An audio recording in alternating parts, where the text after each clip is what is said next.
గణేశుడు కుబేరుణ్ణి తినేయాలి అని అనుకున్నాడని మీకు తెలుసా? కుబేరుడికి తన దగ్గరున్న ధనాన్ని చూసుకుని గర్వం ఎక్కువగా పెరిగిపోతుంది.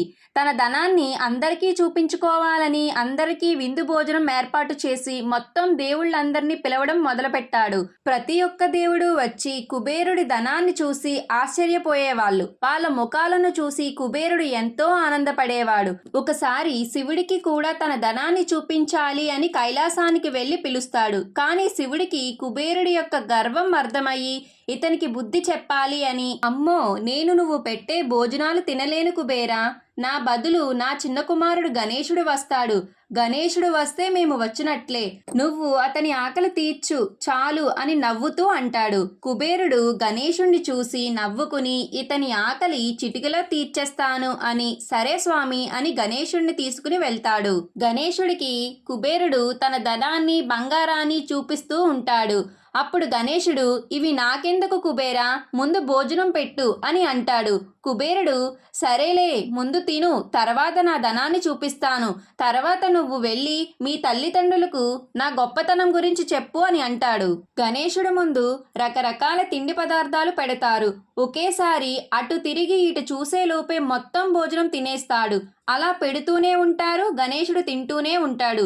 ఎన్నిసార్లు పెట్టినా ఇక చాలు అనకుండా తింటూనే ఉంటాడు. కొంతసేపటికి వంటగది మొత్తం ఖాళీ అయిపోతుంది. కుబేరుడు భయపడుతూ గణేశుడికి చెప్పగా గణేశుడు కోపంతో, నువ్వు పెద్ద గొప్పవాడివి, నాకు అంత ఉంది, నాకు ఇంత ఉంది అని అన్నావు కదా, నా చిన్న పొట్టకి ఉన్న ఆకలి కూడా తీర్చలేకున్నావు, నువ్వేం ధనవంతుడివి, నాకు ఇంకా ఆకలి వేస్తుంది అని ఆకలి ఆకలి అంటూ కంటికి కనబడినవన్నీ కూడా తినడం మొదలు పెడతాడు. ఓ కుబేరా, నాకు ఆకలి ఇంకా తీరలేదు, నా ఆకలి నువ్వు తీర్చలేకపోతే నిన్ను కూడా తినేస్తా అని బెదిరిస్తాడు. అప్పుడు కుబేరుడు భయపడుతూ సహాయం కోసం శివుడి దగ్గరికి వెళ్ళగా పార్వతీదేవి నవ్వుతూ నీ గర్వాన్ని వదిలి ప్రేమతో ఈ అన్నం ముద్దనివ్వమని అంటుంది. కుబేరుడు తన చేసిన తప్పుని గ్రహించి గణేశుడి దగ్గరకు వెళ్ళి ఈ అన్నం ముద్ద తిను గణేశ అని ప్రేమతో అభిమానంతో అంటాడు.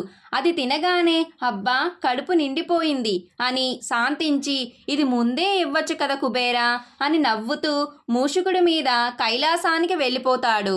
అందరూ మనసులో గణపతి బప్పా మోర్యా అని చెప్పండి. ఈ వీడియో మీకు నచ్చినట్లయితే ఇలాంటి మరెన్నో వీడియోస్ కోసం మన ఛానల్ని సబ్స్క్రైబ్ చేసుకోండి. రుషిక క్రియేషన్స్. Thank you.